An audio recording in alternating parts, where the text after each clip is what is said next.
The first man to see the Himalayas as anything other than the dwelling place of gods was probably a cartographer in the service of the Mughal Emperor Akbar,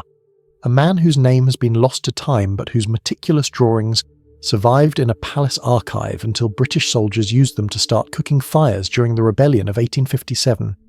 This cartographer had been tasked with mapping the northern reaches of the empire, and in his notations, written in elegant Persian script along the margins of now destroyed parchment, he recorded something that would have seemed blasphemous to his contemporaries: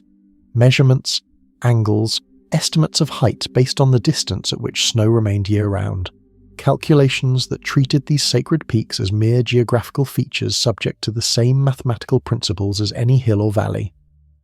What he could not have known, working by candlelight in his tent while his guides whispered prayers to ward off mountain spirits, was that these peaks represented a collision between land masses that had begun 50 million years earlier, when the Indian subcontinent, then an island adrift in an ancient ocean, began its inexorable journey northward at a rate that would have been imperceptible to any observer, but which, over epochs, would thrust rock that had once lain beneath tropical seas to heights where no tree could grow, and the air itself became a hostile element. The Tethys Sea, which had separated India from Asia, was being consumed, its floor crumpling and folding like silk pushed across a table, and with each passing millennium the Tibetan plateau rose higher, and at its southern rim, where the pressure was greatest, mountains began to climb toward altitudes that would eventually scrape the jet stream itself. But in the year 1580, when our forgotten cartographer made his observations, European scholars still believed mountains were hollow, their interiors containing vast caverns where winds were born, and the notion that peaks could be measured and compared was considered a peculiar Eastern obsession with quantification. The cartographer noted in his journal that local people would not approach certain mountains during particular phases of the moon, that specific passes were believed to open onto other worlds, and that shepherds reported finding shells and the bones of sea creatures embedded in rocks at elevations where no ocean could possibly reach. A mystery that would not be adequately explained for another 2.5 centuries, when European geologists began to piece together the theory of uplift and to understand that stone itself could flow like water when subjected to sufficient pressure over sufficient time. In the Alps, meanwhile, a different relationship with mountains was taking shape in the late 16th century, one born not of religious awe but of economic necessity and political fragmentation. The Peace of Augsburg in 1555 had divided the German-speaking lands along religious lines, and mountain passes became arteries of trade, pilgrimage and military movement, their control worth more than fertile valleys. A merchant travelling from Venice to Augsburg in 1590 would have passed through territories belonging to a dozen different authorities, each collecting tolls, each maintaining or neglecting the roads according to their own interests, and the condition of a single bridge over a mountain gorge could determine whether a banking house in Genoa remained solvent or collapsed into bankruptcy. The St. Gothard Pass, which had been made passable by the construction of the Devil's Bridge in the early 13th century, so named because local legend insisted no human engineering could have accomplished such a feat, carried more than goods and pilgrims. It carried information, letters describing new astronomical observations, mathematical treatises, reports of political intrigues, and slowly, almost imperceptibly, it carried a new way of thinking about the natural world, one that would eventually strip mountains of their supernatural associations and render them as objects of scientific inquiry, though this transformation would be resisted and incomplete for centuries to come. The men who worked as guides and porters on these Alpine passes in the late 1500s belonged to families who had been performing this service for generations, and they possessed knowledge that was never written down, which snowfields were stable and which concealed crevasses, how to read the colour of the sky at dawn to predict whether clouds would rise from the valleys or descend from the peaks, where to find water in months when streams ran dry, and most crucially, how to judge the temperament of a client well enough to know when to turn back, despite protests and promises of additional payment. A guide named Jakob Kurz, who lived in the village of Andermatt, and who appears in parish records as having fathered 11 children between 1575 and 1598, lost 3 clients to avalanches, 2 to falls, and 1 to what was described in a letter from a surviving companion as a sudden failure of the heart brought on by the thinness of the air, a phenomenon that mountain people had long observed, but which physicians in the lowlands dismissed as superstition or moral weakness. The idea that air could become thin, that the atmosphere itself had depth and density that varied with altitude contradicted the Aristotelian physics still taught at universities, which held that air was one of 4 fundamental elements, uniform in its nature regardless of location. Yet the effects of altitude on the human body were undeniable to anyone who spent time above 3,000 meters, and the symptoms, headache, nausea, weakness, breathlessness, sometimes hallucinations and paranoia, were so consistent that mountain communities had developed elaborate folk explanations involving vapors, spiritual presences, and divine tests of character. What neither the guides nor their clients could perceive was the molecular reality of their situation. That oxygen, though comprising roughly 1/5 of the atmosphere at sea level, became proportionally less available with altitude, not because the percentage changed, but because the overall pressure decreased, meaning that each breath drawn at high elevation contained fewer oxygen molecules, and the body, deprived of its accustomed supply, began to fail in predictable ways. Red blood cells, those microscopic transport vessels carrying oxygen to tissues, would multiply over weeks of acclimatization, the body's desperate attempt to compensate for scarcity. But this adaptation took time that most travelers through the mountains did not have, and so they suffered, and sometimes they died. And always they wondered why the mountains seemed to harbour a malevolence that valleys did not. In the Andes, the Spanish conquistadors had encountered mountains that dwarfed anything in Europe, and they had watched their horses struggle and collapse at altitudes where the thin air made every exertion a torture, but they had also discovered something that would reshape the global economy. At Potosí, in what is now Bolivia, at an elevation of over 4,000 meters, where breathing was a constant labor, there existed a mountain so rich in silver that for a time it produced more wealth than any other single location on Earth. The Cerro Rico, the rich hill, was worked by tens of thousands of indigenous laborers under a system called the mita, a pre-Columbian form of tribute labor that the Spanish perverted into something far more deadly, and these workers, who came from communities already adapted to high altitude, descended each day into tunnels that penetrated deep into the mountain, following veins of silver ore through passages so narrow that men crawled on their bellies, and so poorly ventilated that candles would not stay lit, and miners worked in absolute darkness, navigating by memory and touch. The human cost of extracting this silver was staggering, and estimates vary wildly. But it's not unreasonable to suggest that millions died in those tunnels over the centuries that Potosí fed the Spanish treasury. And with that silver came consequences that rippled across the world.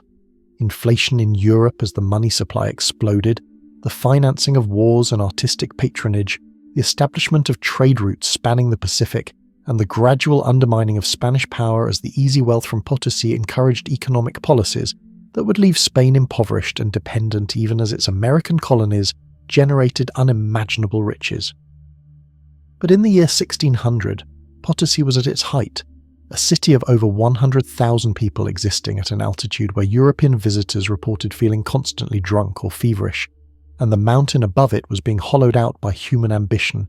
its interior transformed into a warren of intersecting tunnels that would eventually cause portions of the peak to collapse, subsidence that continues to this day. The workers in these mines chewed coca leaves constantly, the alkaloids providing temporary relief from hunger, fatigue, and the effects of altitude. And the Spanish, who initially condemned this practice as pagan, eventually recognized its utility and ensured that coca was available for purchase at the mine entrances, another commodity to be taxed and controlled. What no one understood in that era was that the Andes themselves were, in geological terms, young and still growing, that the Nazca Plate was sliding beneath the South American plate in a process of subduction that generated not only the mountains, but also the volcanic activity and earthquakes that periodically devastated cities along the western coast of South America, and that the ores the Spanish extracted with such brutality had been concentrated by hydrothermal processes associated with ancient volcanic activity, hot fluids carrying dissolved minerals through cracks in the rock, depositing them in veins that could be extraordinarily rich, but were often frustratingly discontinuous, ending abruptly or branching in unexpected directions, so that mining was always a combination of systematic extraction and hopeful gambling. The tallest mountain in the Andes, Aconcagua, which stands at nearly 7,000 meters in what is now Argentina, was probably never climbed before the modern era, and indeed most of the highest peaks in South America remained untouched by human feet until the late 19th and early 20th centuries, not because the indigenous peoples lacked courage or capability, but because there was simply no reason to attempt such ascents, no economic incentive, no religious imperative, no cultural value that would justify the risk and suffering involved. Mountains were to be lived around, their resources harvested where accessible, their spirits respected or feared according to local tradition, but the summit itself was meaningless. And this practical relationship with the vertical landscape would strike European mountaineers of later centuries as evidence of timidity, when in fact it represented a more rational assessment of risk and reward than the peculiar obsession with reaching the top that would characterize Alpine climbing from the 18th century onward. In Japan, by contrast, mountains had been sites of religious significance and ascetic practice for over 1,000 years by the time European traders first arrived in the mid-16th century, and the tradition of Sangaku Shinko, mountain worship, had produced communities of Yamabushi, mountain ascetics who combined Buddhist and Shinto practices in ways that scandalized orthodox authorities in both traditions. These Yamabushi undertook ritual climbs of sacred peaks, subjecting themselves to cold, hunger, and exhaustion as forms of spiritual purification, and they developed techniques for moving through steep terrain that would be recognized by modern mountaineers as sophisticated and effective, including the use of chains and ladders on the most difficult sections, the careful selection of routes to avoid objective hazards like rockfall, and the establishment of huts and shrines at strategic locations to provide shelter and mark the path. Mount Fuji, perfectly symmetrical and visible from vast distances, had been climbed by pilgrims for centuries, though women were forbidden from reaching the summit until 1868, a prohibition based on concepts of ritual purity that also excluded them from certain temples and sacred groves, and the climbing season was strictly limited to the summer months when snow had melted sufficiently to make the ascent feasible for ordinary people rather than trained ascetics. What made Fuji particularly interesting from a geological perspective, though this would not be understood until the modern era, was that it is not a single mountain but a complex of overlapping volcanoes, the current cone having formed over the remnants of older peaks through successive eruptions, the most recent major one occurring in 1707 and depositing ash as far away as Edo, modern Tokyo, where it disrupted daily life and damaged crops. The mountain remains active, merely dormant rather than extinct, and seismic monitoring in the 20th and 21st centuries has revealed a magma chamber beneath the peak, pressure building slowly, inevitably, toward an eruption that might come next year or in 1,000 years, but which will certainly come. And when it does, the consequences for the millions of people now living within range of its ashfall will be severe. But in the 17th century, when Tokugawa shoguns ruled Japan and the country entered a period of self-imposed isolation from most foreign contact, Fuji was simply there, eternal and unchanging in the perception of those who painted it, wrote poems about it, climbed it, and lived in its shadow, a constancy that was itself an illusion masking the geological violence that had created and would someday alter or destroy the mountain. In Europe, the scientific revolution was beginning to turn its attention to mountains, and one of the earliest systematic studies was conducted by Horace Benedict de Saussure, a Genevan naturalist who became obsessed with Mont Blanc, the highest peak in the Alps, and who in 1760 offered a substantial reward to anyone who could find a route to its summit. The mountain had been noticed before, certainly. It was too large and too white to ignore, but it had not been measured, not been climbed, not been studied, and de Saussure intended to change that, driven by a conviction that mountains held secrets about the formation of the earth that could not be learned from books or lowland observations. He would wait 26 years before two men from Chamonix, Jacques Balmat and Michel Gabriel Paccard, finally reached the summit in 1786, and de Saussure himself climbed it the following year, carrying with him an array of instruments to measure air pressure, temperature, humidity, and the boiling point of water at altitude.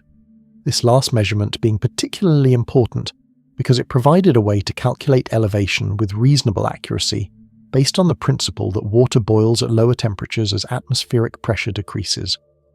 The data de Saussure collected during his ascent of Mont Blanc and other Alpine peaks would contribute to a growing body of evidence that the Earth was far older and its history far more complex than biblical chronology suggested, though de Saussure himself, a pious man, did not press these implications as forcefully as some of his successors would. He observed the layers of rock tilted at steep angles, the presence of fossils at high elevations, the massive boulders perched improbably on ridges far from any rock face from which they might have fallen, and he struggled to develop explanations consistent with the physics and geology of his time, proposing that water had once covered the mountains and then receded, carrying the boulders and depositing them in their current locations, a theory that was partially correct but which failed to account for the mechanism of ice. For glaciers as agents of transportation and erosion, a concept that would not gain acceptance until well into the 19th century, despite the fact that mountain people had long observed that glaciers moved, advanced and retreated, and carried debris within them like cargo in a very slow river. The glaciers of the Alps during the period from roughly 1550 to 1850, a climatic interval known to modern scientists as the Little Ice Age, were larger and more extensive than they are today,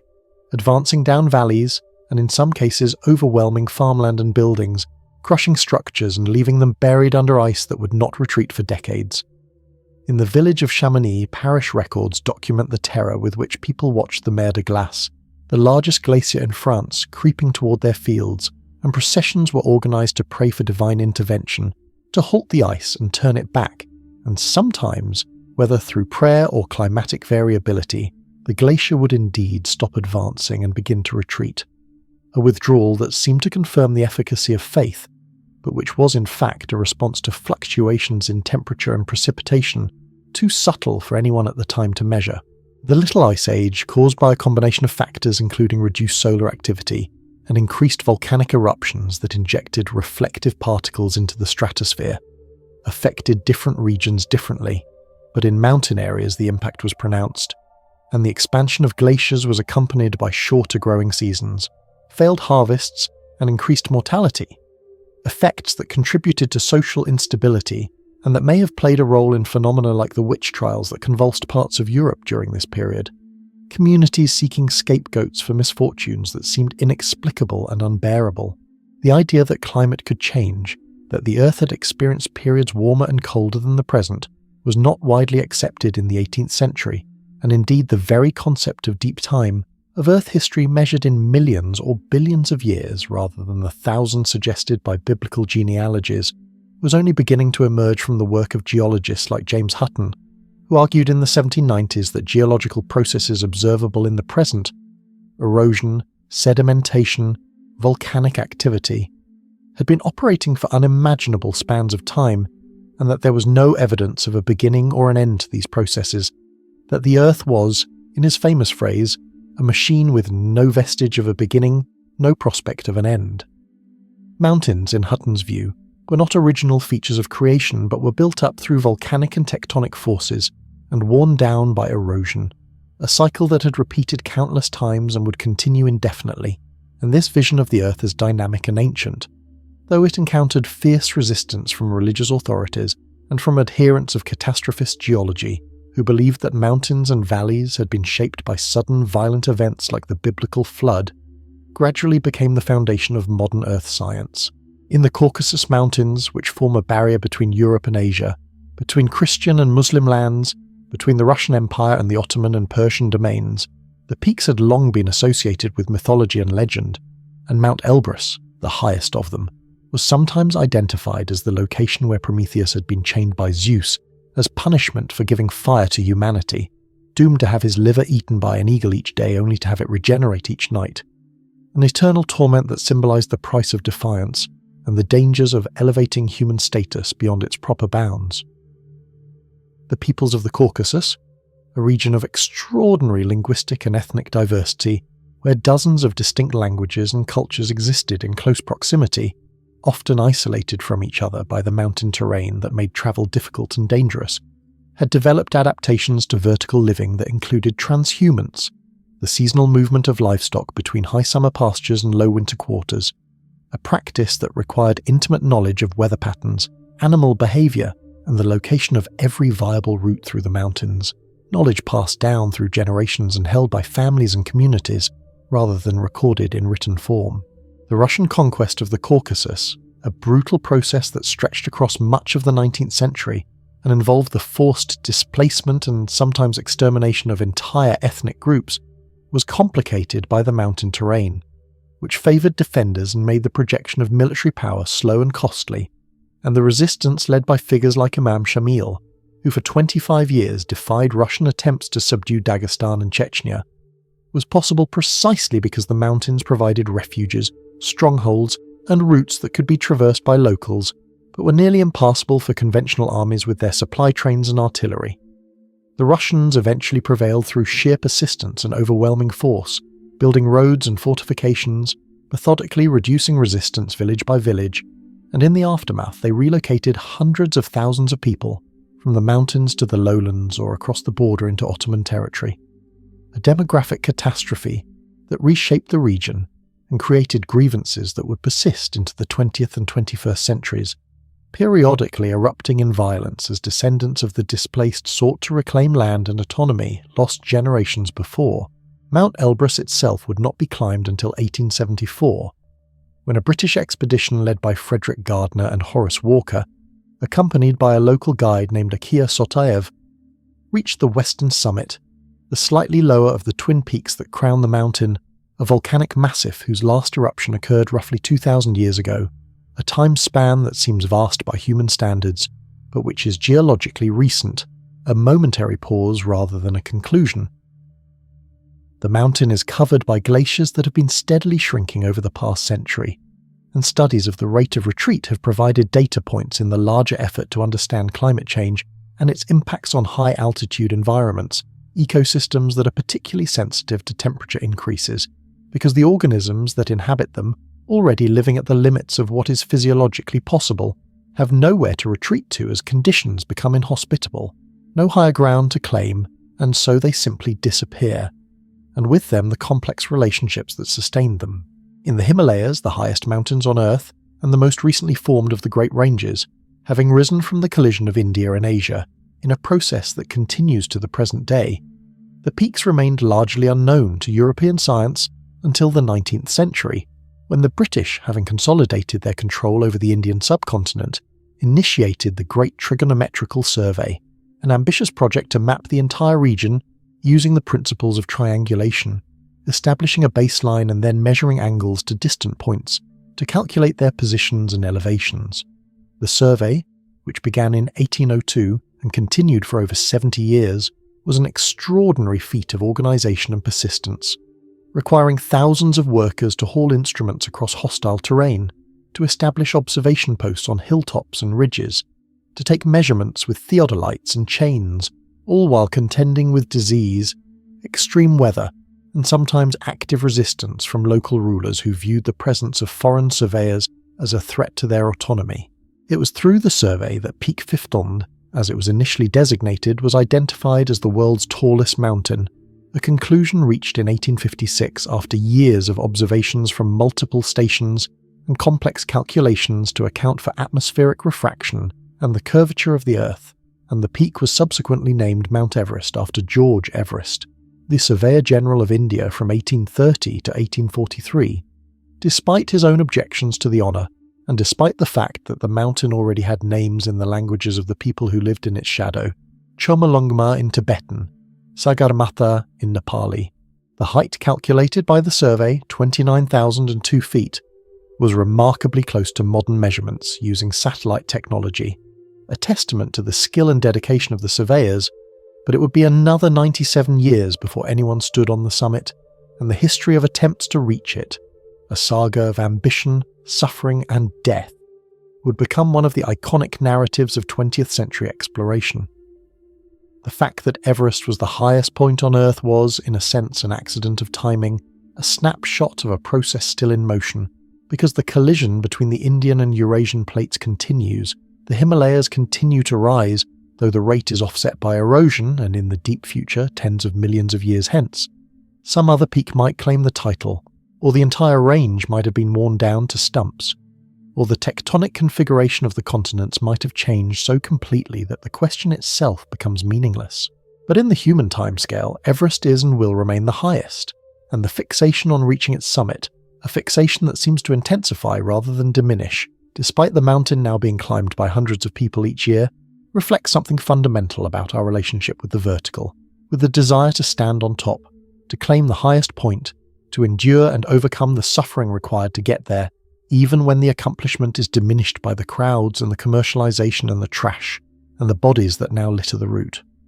The first serious attempt to climb Everest came in 1921, when a British expedition led by Charles Howard Berry approached the mountain from the Tibetan side, the only option available because Nepal was closed to foreigners, and the team, which included George Mallory, conducted a reconnaissance to identify possible routes to the summit. Mallory, whose response when asked why he wanted to climb Everest, because it's there, has become perhaps the most famous quotation in mountaineering despite being a glib answer to a question he found tedious, was struck by the mountain's scale and the difficulty of the terrain, and his letters home reveal a mixture of awe, excitement and apprehension. The expedition did not attempt the summit, focusing instead on mapping the approaches and establishing camps. But it laid the groundwork for subsequent efforts, and Mallory would return in 1922 and again in 1924, the latter expedition ending in his death high on the mountain, somewhere above 8,000 metres, in circumstances that remain unclear and contested nearly a century later. Mallory and his climbing partner Andrew Irvine disappeared on June 8, 1924, last seen through a break in the clouds by Noel Odell, climbing strongly toward the summit, and whether they reached the top before they died is a question that has generated endless speculation and debate, because if they did, they would have preceded Edmund Hillary and Tenzing Norgay by 29 years, though the mountaineering community generally requires not just reaching the summit, but returning alive for a climb to be considered successful. Mallory's body was found in 1999 at an elevation of about 8,300 metres, preserved by the cold and the dry air, his clothing largely intact, his skin bleached white, injuries suggesting a fall, but no camera was found, and the camera might have contained photographs that would answer the question of whether he and Irvine reached the summit, or it might have been lost during the fall, or carried by Irvine whose body has not been found, or it might never have existed in the functional form at all, and so the mystery persists, a tantalizing gap in the historical record that will likely never be definitively closed. The successful ascent of Everest by Hillary and Tenzing on May 29, 1953, was a triumph of logistics as much as climbing ability. The expedition led by John Hunt employing a strategy of establishing a series of well-stocked camps up the mountain and using supplemental oxygen to mitigate the effects of altitude, an approach that some purists criticised as unsporting, but which was pragmatically justified by the goal of actually reaching the summit. Hillary, a New Zealand beekeeper, and Tenzing, a Sherpa who had been high on Everest several times before with previous expeditions, were the final pair in a sequence of attempts, supported by a large team of climbers and porters who carried loads, set fixed ropes, and prepared the route, and their success, announced just in time for the coronation of Queen Elizabeth II, was celebrated as a British achievement despite Hillary being a citizen of New Zealand and Tenzing being Nepalese, a framing that reflected the imperial attitude still prevalent in the 1950s, and that has been increasingly questioned and revised in subsequent decades as the contributions of the Sherpas, who took on the most dangerous work for a fraction of the recognition and compensation, have been more fully acknowledged. The Sherpas, an ethnic group who migrated to the Solu-Khumbu region of Nepal from Tibet several centuries ago, had economy and culture traditionally based on trade, agriculture, and yak herding, and their involvement in mountaineering was not a continuation of ancient traditions but a relatively recent adaptation to economic opportunities created by foreign expeditions, beginning in the 1920s and expanding rapidly in the second half of the 20th century. The work is lucrative by local standards but extraordinarily dangerous, and the death rate among Sherpa climbers is significantly higher than among Western climbers, a disparity that reflects both the greater amount of time Sherpas spend in the most hazardous zones moving loads and fixing ropes, and the fact that they often work with equipment that is older and less reliable than what their clients use. The avalanche on the Khumbu icefall in April 2014 that killed 16 Sherpas, the deadliest single incident in Everest's history at that time, led to strikes and calls for reforms, for better compensation, insurance, and working conditions. Demands that were partially met but which also highlighted the structural inequalities built into high-altitude mountaineering, where Westerners pay tens of thousands of dollars for the chance to stand on the summit, while the people who make that possible risk their lives for wages that, though high locally, are a tiny fraction of what the guiding companies charge. Everest is not, despite being the highest, the most difficult mountain to climb, and peaks like K2, the second highest, have far lower success rates and far higher fatality rates, K2's ratio of deaths to summits historically being around 1 in 4, meaning that for every 4 people who reach the top, 1 dies on the mountain, a grim statistic that has earned it the nickname Savage Mountain. K2, located in the Karakoram range on the border between Pakistan and China, is steeper than Everest, subject to worse weather, and has no easy route, and the combination of technical difficulty and objective hazards like avalanches and rockfall makes it a far more serious undertaking, attempted by far fewer people and respected by mountaineers in a way that Everest, which has become commercialised and crowded, no longer is. The first ascent of K2 was achieved in 1954 by an Italian expedition led by Ardito Desio, with Lino Lacedelli and Achille Compagnoni reaching the summit, and the climb involved extensive use of supplemental oxygen and fixed ropes and high-altitude porters, the same methods that had succeeded on Everest. But the mountain's reputation for danger has never diminished, and even today, with modern equipment and weather forecasting, attempts on K2 are recognised as extremely risky, undertaken by climbers who are experienced and psychologically prepared for the possibility of not returning. The 14 peaks over 8,000 metres, all of them located in the Himalayas and Karakoram,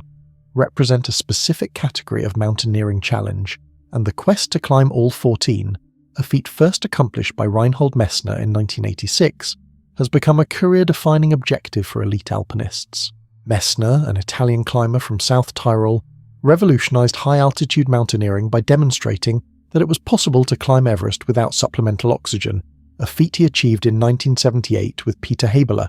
and he went on to climb all 14 8,000ers, often by new routes and frequently solo, establishing a standard of achievement and style that influenced a generation of climbers. His approach emphasised speed, light equipment, and acclimatization, rather than siege tactics and reliance on technology, and his writings about mountaineering, which delve into the psychological and philosophical dimensions of why people climb, have contributed to a broader cultural conversation about risk, suffering, and the search for meaning in activities that serve no practical purpose and that frequently result in injury or death. The physiology of high-altitude climbing is a study in the limits of human adaptation, and understanding what happens to the body above 8,000 metres in the so-called death zone where the partial pressure of oxygen is insufficient to sustain human life indefinitely,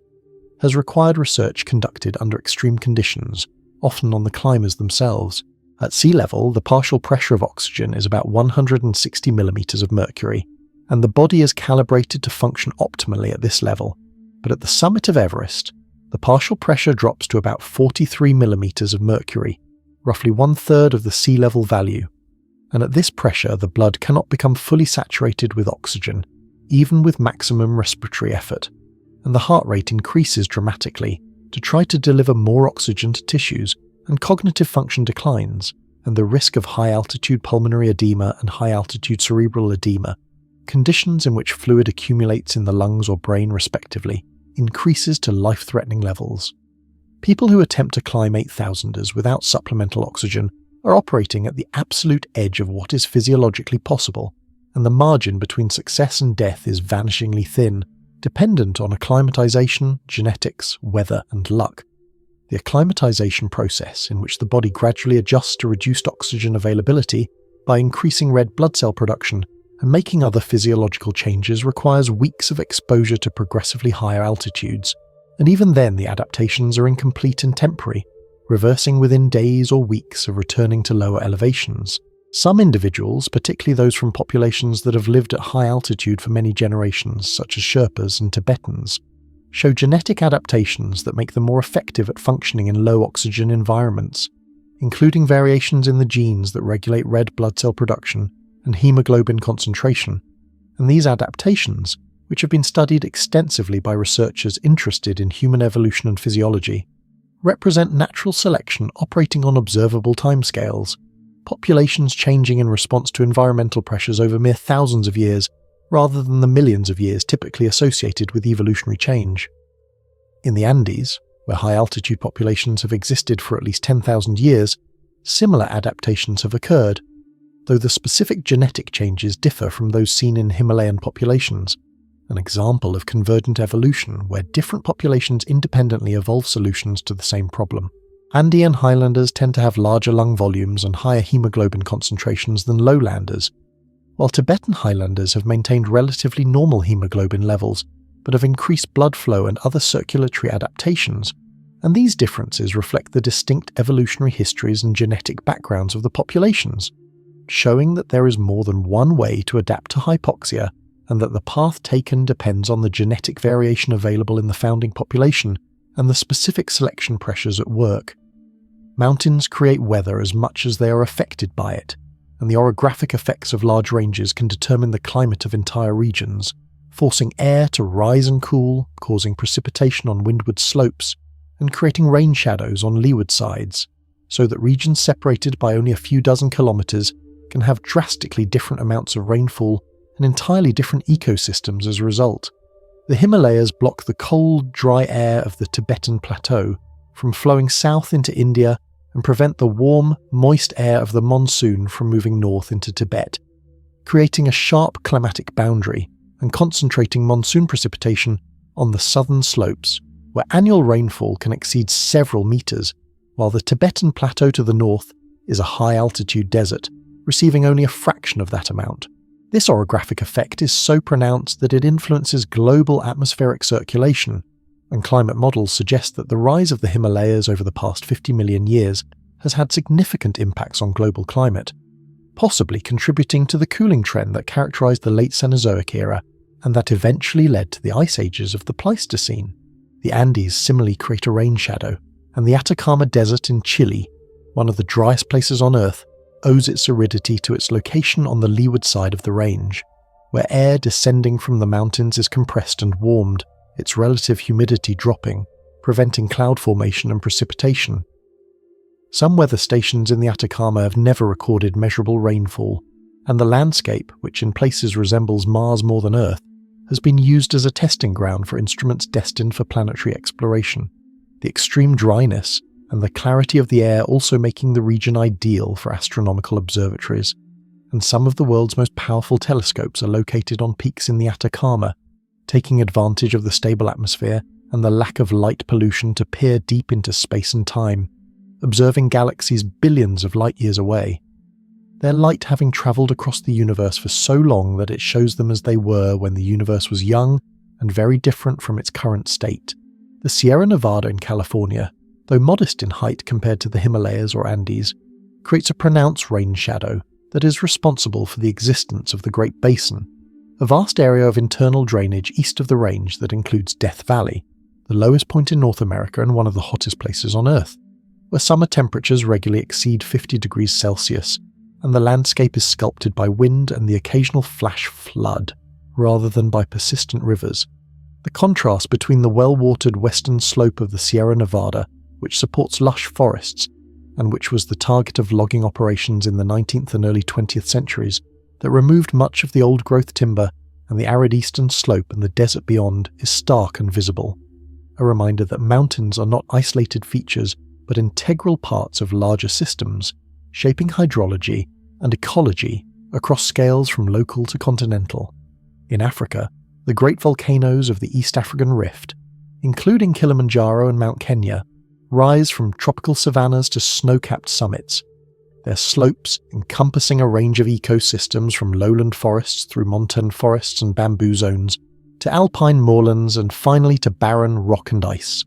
A vertical transect equivalent to travelling from the equator to the poles in terms of the ecological zones encountered. Kilimanjaro, the highest peak in Africa at 5,895 metres, is not part of a range but a solitary volcano, and its isolation makes it particularly dramatic, visible from vast distances across the plains, and its glaciers, which have been shrinking rapidly over the past century, have become symbols of climate change. Their retreat documented in photographs and measurements that show a clear and accelerating trend toward disappearance,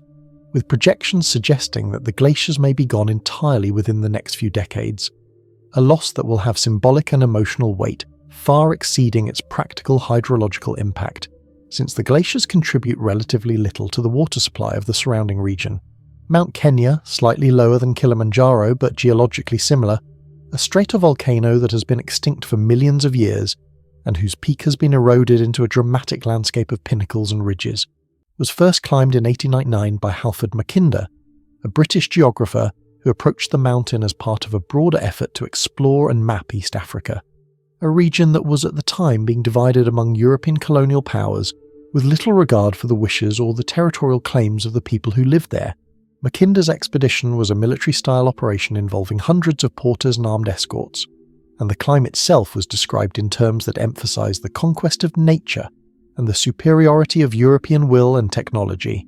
attitudes that were typical of the era and that have since been widely criticized and rejected, though the legacy of colonialism continues to shape the politics and economics of the region, including the ways in which mountains are managed, who has access to them, and who benefits from tourism and other economic activities associated with them. In Antarctica, the Transantarctic Mountains divide the continent into east and west, a range over 3,000 kilometers long that includes peaks rising to over 4,000 meters, and these mountains, though less famous than those in other continents because they are remote and uninhabited and not accessible to casual visitors, are scientifically important for what they reveal about the geological history of the region. Rocks from the Transantarctic Mountains have been dated to over 3 billion years old, some of the oldest on Earth, and the fossils found in the range, including remains of plants and animals that could only have survived in temperate or warm climates, provide evidence that Antarctica was once part of the supercontinent Gondwana and was located much farther north, in a warmer climate, before the breakup of Gondwana and the drift of Antarctica to its current position over the South Pole led to its glaciation, ice sheets kilometers thick burying most of the continent and leaving only the highest peaks exposed as nunataks, islands of rock in a sea of ice. The Transantarctic Mountains also mark the boundary between different ice dynamics, the East Antarctic ice sheet being older and more stable, resting on bedrock that is largely above sea level, while the West Antarctic ice sheet rests on bedrock that is below sea level in many places, making it potentially vulnerable to melting from below if warm ocean water penetrates beneath the ice, a process that appears to be occurring in some areas and that could, if it continues and accelerates, lead to significant contributions to global sea level rise, with consequences for coastal communities around the world. The study of Antarctic ice and the mountains that protrude through it is thus not merely an academic exercise but has direct relevance to understanding and predicting future climate change and its impacts. In the Arctic, there are no mountains comparable in scale to those in Antarctica or the other continents, though Greenland, which is often considered part of the Arctic region, has mountains along its coasts and a massive ice sheet covering its interior, and the dynamics of the Greenland ice sheet, like those of the Antarctic ice sheets, are a subject of intense scientific interest because of their potential contribution to sea level rise. The mountains of Greenland are largely unnamed and unclimbed, at least in the sense of having established routes and regular ascents, and they remain one of the last frontiers for exploratory mountaineering, though the challenges of access, extreme weather, and the logistical difficulties of operating in such a remote and hostile environment mean that only a handful of expeditions venture there each year, and many peaks have never been attempted. Volcanoes represent a special category of mountain, built not by tectonic collision and uplift, but by the accumulation of erupted material, lava and ash, piling up over thousands or millions of years, and the largest volcanoes, such as Mauna Loa and Mauna Kea in Hawaii, are, when measured from their base on the ocean floor, taller than Everest, though much of their height is underwater and not visible. Mauna Kea, from its submarine base to its summit, rises over 10,000 meters, making it the tallest mountain on Earth by this measure, and its summit, at just over 4,000 meters above sea level, is home to some of the world's most important astronomical observatories, the location chosen for the same reasons that observatories are placed in the Atacama: clear skies, stable atmosphere, and minimal light pollution. The construction of these observatories has been controversial, however, because Mauna Kea is considered sacred in native Hawaiian culture, and the presence of large telescopes and the associated infrastructure has been opposed by some native Hawaiians as a desecration of a sacred site, a conflict that highlights the differing values and priorities that different groups bring to mountains, and the difficulty of reconciling scientific, economic, cultural, and spiritual interests in decisions about how land is used. Volcanic mountains are inherently unstable in ways that tectonic mountains are not, subject to catastrophic collapse and explosive eruptions that can reshape the landscape in hours or days, and the historical record includes numerous examples of such events, including the eruption of Mount Vesuvius in 79 CE that buried Pompeii and Herculaneum, preserving them under meters of ash and pumice and creating an archaeological site that has provided unparalleled insights into daily life in the Roman Empire,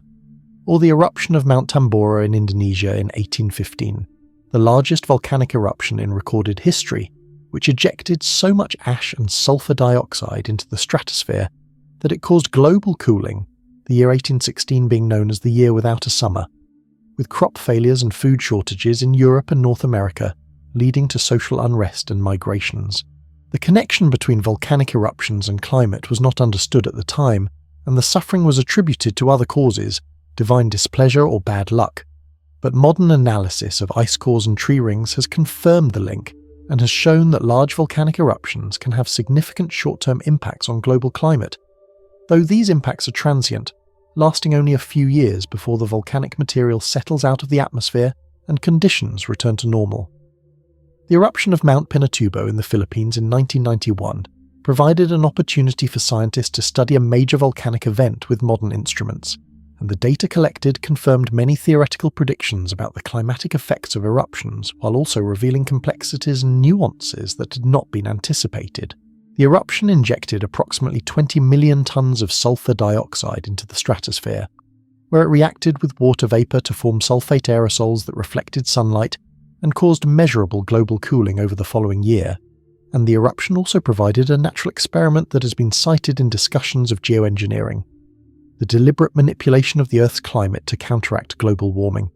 with some researchers suggesting that injecting aerosols into the stratosphere could mimic the cooling effect of volcanic eruptions and buy time to reduce greenhouse gas emissions, though such proposals are highly controversial because of the risks, uncertainties, and ethical questions involved. Mountains in mythology and religion have often been portrayed as dwelling places of gods or as sites of divine revelation, and this association appears across cultures and continents, from Mount Olympus in Greece, home of the Greek gods, to Mount Sinai, where Moses received the Ten Commandments, to Mount Kailash in Tibet, sacred in Hinduism, Buddhism, Jainism, and the Bon religion, and never climbed out of respect for its religious significance despite being technically feasible. The psychological reasons for this association are not hard to discern.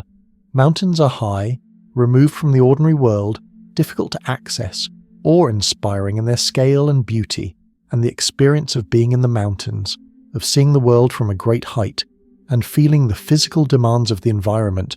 can induce states of consciousness that are interpreted as spiritual or transcendent, a sense of connection to something larger than oneself, a perspective that makes everyday concerns seem trivial. The Romantic movement of the late 18th and early 19th centuries, which emphasized emotion, individualism, and the sublime aspects of nature, found in mountains a perfect subject, and writers and artists like Lord Byron, Percy Shelley, and Caspar David Friedrich produced works that celebrated the wild, untamed quality of mountain landscapes and the emotional responses they evoked, a stark contrast to the Enlightenment emphasis on reason and order. This romantic vision of mountains as places of beauty and spiritual renewal, rather than as obstacles or resources, contributed to the development of tourism in the Alps, and later in other mountain ranges. And by the mid-19th century, mountaineering was becoming an organized sport, with the formation of Alpine clubs and the systematization of climbing techniques, and the publication of guidebooks that described routes and provided advice, transforming what had been the work of guides and porters and the occasional eccentric into a leisure activity for the growing middle class. The so-called Golden Age of Alpinism, roughly from 1854 to 1865, saw the first ascents of most of the major peaks in the Alps, culminating in the first ascent of the Matterhorn in 1865 by Edward Whymper's party, an ascent that ended in tragedy when 4 members of the team fell to their deaths during the descent, an event that shocked the Victorian public and led to debates about the morality and value of mountaineering, with critics arguing that it was reckless and pointless to risk life for no practical purpose, while defenders insisted that the pursuit of difficult goals and the testing of oneself against nature were valuable in themselves, character-building and ennobling. The Matterhorn, with its distinctive pyramidal shape and its history of failed attempts and fatal accidents, became one of the iconic mountains, instantly recognizable and widely reproduced in art and advertising, and it remains one of the most climbed peaks in the Alps, though also one of the deadliest, with dozens of deaths recorded most years, the result of rockfall, falls, weather, and the simple fact that the mountain is steep and exposed, and that mistakes are often fatal. The proliferation of fixed ropes and the presence of mountain guides have made the climb more accessible, but they have not made it safe, and the mountain continues to exact a toll from those who underestimate it or who are unlucky. As climbing techniques and equipment improved over the course of the 20th century, attention turned to ever more difficult routes and to mountains in more remote ranges, and the style of climbing evolved, with some climbers emphasizing speed and minimal equipment, climbing Alpine style with a single push from base to summit rather than using fixed ropes and camps, while others continued to employ siege tactics on the highest and most difficult peaks, and these different approaches reflected different philosophies about what climbing should be, whether the goal was simply to reach the summit by any means necessary, or whether the means mattered as much as the end, whether using supplemental oxygen or fixed ropes or large support teams diminished the achievement. The concept of free climbing, in which the climber ascends using only their hands and feet, with ropes used only to catch falls rather than to aid upward progress, became an important distinction in rock climbing, and climbers like Royal Robbins and Yvon Chouinard in the 1960s pushed the boundaries of what was possible on big walls like those in Yosemite Valley, establishing routes that required days of continuous climbing, sleeping in hammocks suspended from the rock face, hauling supplies and solving problems of route finding and protection as they went. The spirit of these climbs, the emphasis on self-reliance and minimal impact, and the aesthetic of doing more with less, influenced the broader development of climbing ethics and the environmental movement, and Chouinard went on to found the outdoor clothing company Patagonia, which has become known for its environmental advocacy and its efforts to minimize the ecological footprint of its products. In recent decades, the most significant development in climbing has probably been the rise of sport climbing, in which routes are protected by permanent bolts drilled into the rock, allowing climbers to focus on the difficulty of the movements without the risk and uncertainty associated with placing and removing protection. And this has enabled the development of extremely difficult routes that would be too dangerous to attempt in traditional style, and the grading of climbing difficulty has become increasingly refined, with routes now being climbed at levels that would have been considered impossible a generation ago, pushing the limits of human strength, flexibility, and technique. The debate over whether bolting is acceptable or whether it represents an unacceptable alteration of the rock continues, with different climbing areas and communities adopting different norms, but the trend has clearly been toward greater acceptance of sport climbing and the proliferation of bolted routes, particularly in areas where the rock is not suitable for traditional protection, or where the goal is to create routes accessible to a wide range of climbers. Mountains continue to change, both through natural processes and through human activity, and the impacts of climate change are particularly visible in high-altitude environments, where glaciers are retreating, permafrost is thawing, and the timing and amount of snowfall are shifting, with consequences for water supplies, ecosystems, and the stability of slopes that may be destabilized by the loss of ice that has held them in place for centuries or millennia. The melting of glaciers in the Himalayas has raised concerns about water security for the hundreds of millions of people who depend on rivers fed by glacial meltwater, and while the immediate effect of glacial retreat is often increased river flow as stored ice is released, the long-term consequence, once the glaciers are gone or greatly reduced, will be diminished dry season flow and greater variability, making water management more difficult and potentially leading to conflicts over access to water resources. In the Alps, the retreat of glaciers has exposed landscapes that have been covered by ice for thousands of years, and archaeological finds in these newly exposed areas, including the remains of travellers who died crossing high passes, artefacts from the Bronze Age and earlier, and even the preserved body of Ötzi the Iceman, who died in the Alps over 5,000 years ago, and whose body was frozen and thus remarkably well preserved, have provided unique insights into the past, and have also served as stark reminders of the scale and speed of current environmental change. Ötzi, discovered in 1991 by hikers in the Ötztal Alps on the border between Austria and Italy, was so well preserved that his clothing, tools, and even the contents of his stomach could be analysed, providing information about his diet, health, the season of his death, and the likely circumstances that led to his being alone at high altitude, wounded by an arrow and dying from blood loss and exposure. The study of mountains, whether through the physical sciences of geology, climatology, and ecology, or through the human sciences of anthropology, history, and cultural studies, reveals that mountains are not static backdrops, but dynamic systems shaped by forces operating across timescales from seconds to billions of years, and that the human relationship with mountains is equally complex, encompassing economics, politics, religion, recreation, and aesthetics, with different groups and individuals valuing mountains for different reasons and sometimes coming into conflict over how they should be used or protected. The designation of mountain areas as national parks or protected areas, a practice that began in the 19th century with the establishment of Yellowstone and has since spread globally, represents an attempt to preserve certain qualities of mountain environments. But it also raises questions about whose interests are being served,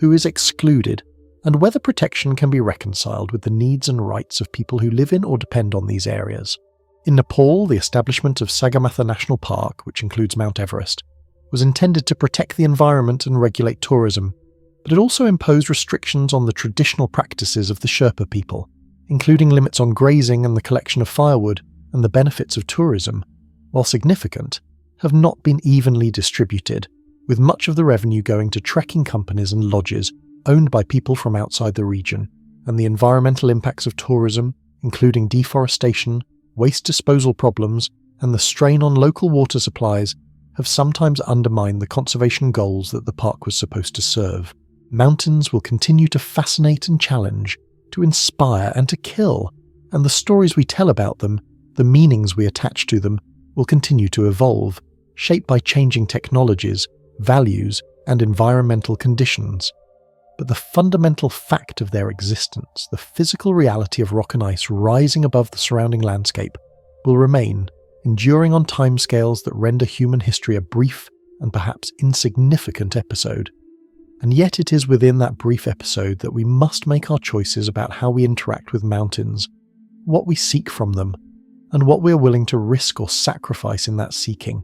knowing that the mountains themselves are indifferent to our ambitions and our suffering, that they existed long before we arrived and will exist long after we are gone, wearing down grain by grain but still standing when our names and our achievements have been forgotten.